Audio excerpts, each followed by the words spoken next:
As a child, the highlight of my year was always the visit to the old carnival that rolled into town every summer.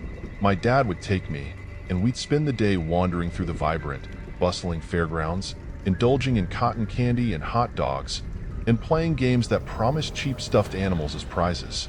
The air was always thick with the mingling scents of fried food, the distant screams of joy from the rides, and the constant hum of chatter and laughter.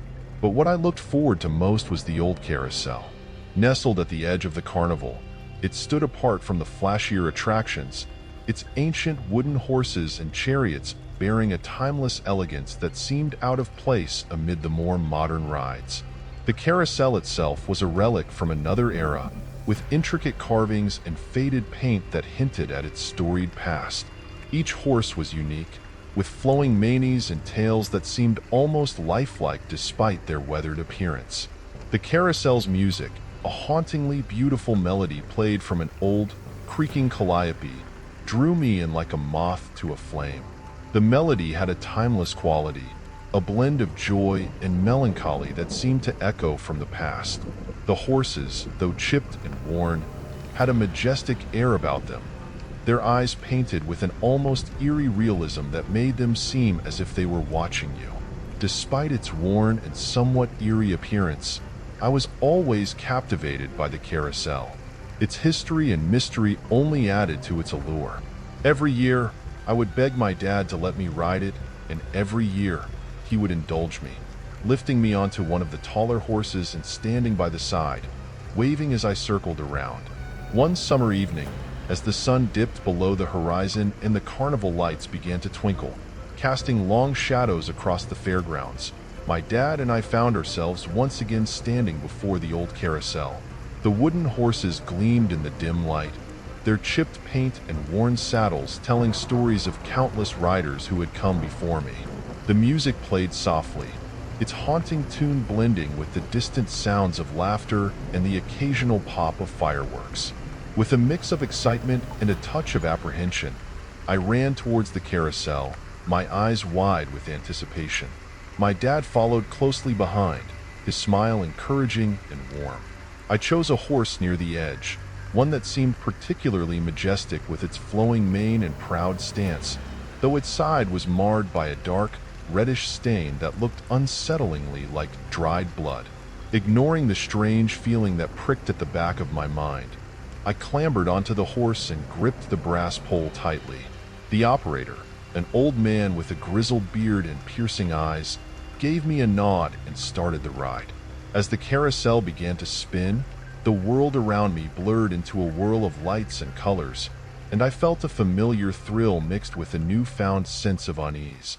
Little did I know, this ride on the old carousel would mark the beginning of an experience that would haunt me for years to come. As the carousel spun, the world around me became a dizzying blur of lights and colors, the haunting melody of the calliope weaving through the air. The sense of joy and excitement I usually felt was tinged with an inexplicable unease that I couldn't shake. I held tightly to the brass pole, trying to focus on the thrill of the ride. As the ride continued, my eyes wandered over the other horses, each one unique in its detailed craftsmanship. But then my gaze fell upon the horse I had chosen, and the dark stain on its side. In the flickering carnival lights, the reddish-brown mark stood out starkly against the faded paint of the horse. It looked disturbingly like dried blood. My heart began to race, and I felt a cold sweat break out on my forehead. I leaned closer to inspect the stain, the merry-go-round's rhythmic motion making it difficult to get a clear view. The more I looked, the more certain I became that it wasn't just a discoloration or a random mark. It had the unmistakable hue and texture of something that had once been wet but had long since dried. As the ride slowed to a stop, I felt a growing sense of dread. I had to know what it was. I dismounted from the horse and approached the operator, the old man with the grizzled beard and piercing eyes. He stood by the controls, watching me with an inscrutable expression. "Excuse me," I said, my voice trembling slightly. "What's that stain on the horse? It looks like blood."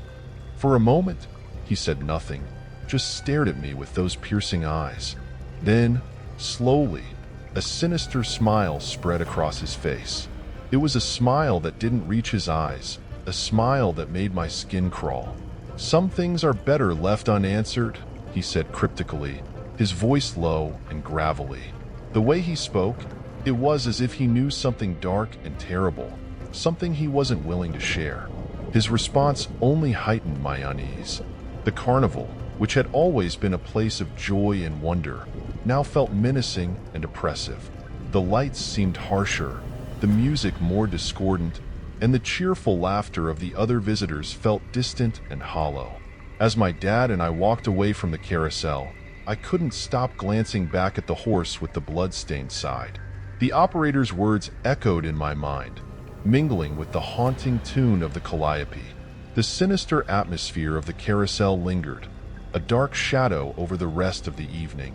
My unease grew with each step, the cheerful cacophony of the carnival failing to drown out the sense of dread that clung to me. The joy I had felt at the start of the night was replaced by a gnawing fear, a fear that something terrible was lurking just beneath the surface of the carnival's bright facade. That night, I had trouble falling asleep. The unsettling experience at the carousel weighed heavily on my mind. When I finally drifted off, my dreams were plagued by dark and disturbing visions. The haunting melody of the calliope echoed in my subconscious, its once joyful notes now twisted and warped into a sinister tune. In my nightmares, the carnival was deserted, shrouded in a thick, oppressive fog. The lights were dim, casting eerie shadows that seemed to move and writhe with a life of their own. I found myself standing before the old carousel, its wooden horses more menacing than ever. The horse with the blood-stained side loomed larger, its eyes glowing with a malevolent light. As the carousel began to spin, the horses' faces twisted and contorted, their once innocent expressions morphing into grotesque masks of agony and rage. The ride moved faster and faster, the haunting music growing louder and more discordant.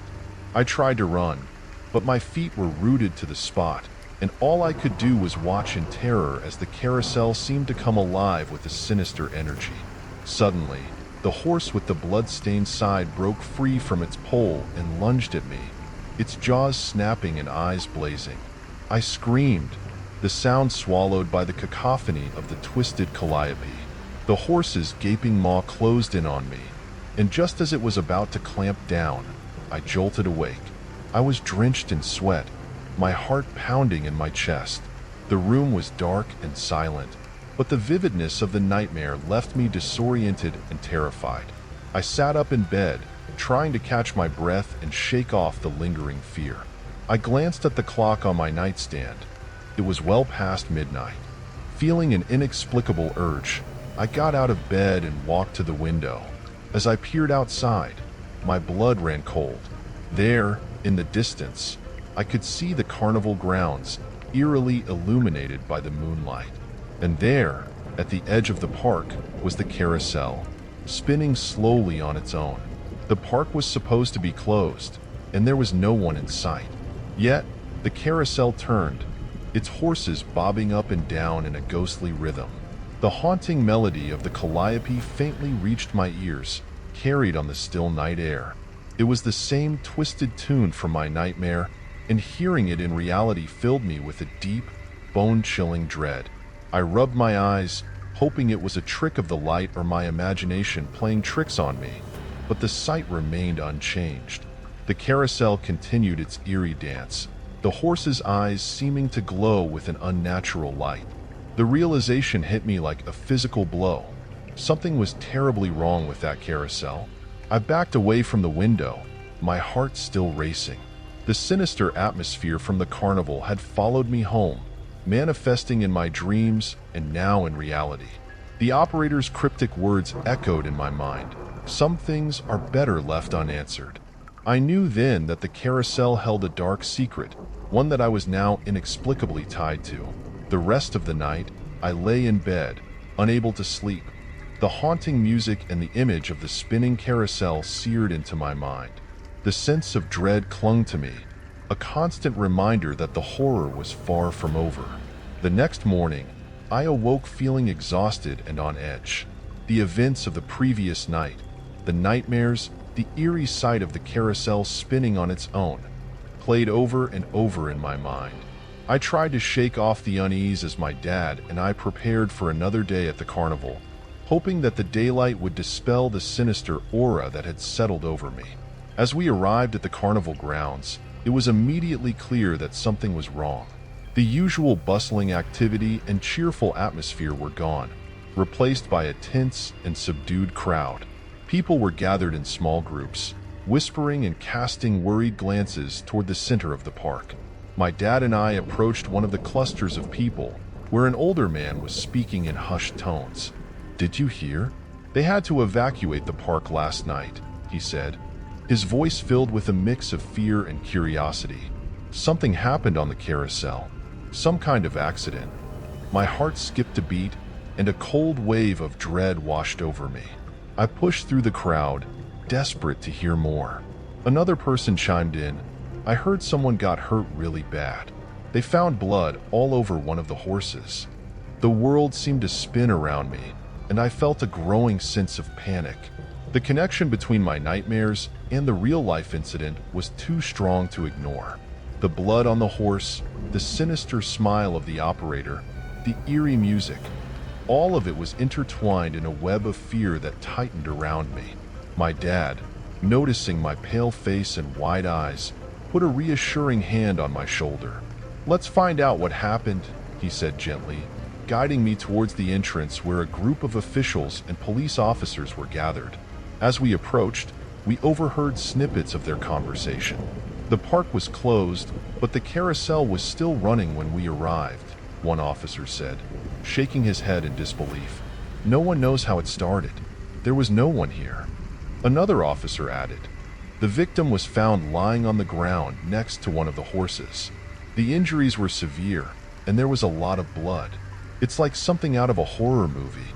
The fear and confusion I felt were overwhelming. How could my nightmare have mirrored reality so closely? The haunting vision of the carousel spinning on its own was now linked to a real tragedy. I couldn't shake the feeling that I was somehow connected to the dark events that had unfolded. I turned to my dad, my voice trembling. "I never want to ride that carousel again," I said, the weight of my fear evident in my words. He nodded, his expression serious. "We won't. Let's go home." As we walked away from the carnival, I glanced back at the carousel one last time. The wooden horses stood still now, their eyes vacant and lifeless, but the memory of their menacing expressions in my nightmare remained vivid. The haunting melody of the calliope echoed in my mind, a reminder of the sinister force that lurked within the old carousel. The decision to never ride it again was easy, but the haunting memory of that night would stay with me forever. Every time I heard carousel music or saw a fairground, the fear would resurface, bringing with it the chilling realization that some things are better left unanswered. The old carousel, with its dark history and malevolent presence, had left an indelible mark on my soul. Years have passed since that fateful night at the carnival, but the memory of the haunted carousel lingers with me, casting a long shadow over my childhood. The fear I felt that night has never truly left me, its grip only loosening slightly with the passage of time. Even now, as an adult, the experience haunts me, a constant reminder of the unknown horrors that can lurk just beneath the surface of seemingly innocent places. The carousel's eerie music continues to echo in my dreams, the haunting melody weaving through my subconscious like a dark thread. The dreams are always the same. The deserted carnival, shrouded in fog, with the old carousel at its center, spinning on its own. The wooden horses, their eyes glowing with malevolent light, come to life, their twisted faces contorting with agony and rage as they lunge towards me. I wake up in a cold sweat, the music still ringing in my ears. The fear is fresh and real as it was that night. Every time I hear carousel music in real life, whether it's on TV or at a fairground, a chill runs down my spine. The familiar tune instantly transports me back to that night, and I can't help but feel a deep sense of unease. It's as if the music itself is a gateway, a portal to the dark memories I've tried so hard to bury. The unanswered questions about the carousel's dark history continue to haunt me. Who was the operator with the sinister smile? What was the source of the blood on the horse? And what really happened during that mysterious accident that led to the park's evacuation? These questions swirl in my mind, each one a piece of a puzzle I fear I'll never fully understand. I've tried to move on, to let go of the fear and the memories, but it's not easy. The carousel's sinister presence is a constant, lurking in the recesses of my mind. It's a reminder that some mysteries are better left unsolved, some answers better left undiscovered. The lingering impact of that night has shaped who I am in subtle ways. I've developed a cautiousness, a wariness of the unknown that I carry with me. The joy and excitement I once felt at carnivals and fairs have been tainted by a pervasive sense of dread. The bright lights and cheerful music, once a source of delight, now serve as a stark contrast to the darkness I know can hide within. As I reflect on the experience, I realize that it's not just the carousel that haunts me, but the sense of vulnerability it exposed. It showed me that the world is full of shadows, places where the line between reality and nightmare can blur, and where the past can reach out to touch the present in the most terrifying ways. In the end, the haunted carousel remains a mystery, its dark secrets hidden beneath layers of time and memory. The fear it instilled in me is a part of who I am now, a scar that serves as a reminder of the things I've seen and the questions that still linger. The haunting music, the eerie lights, and the twisted faces of the wooden horses are etched into my soul, a testament to a night I'll never forget.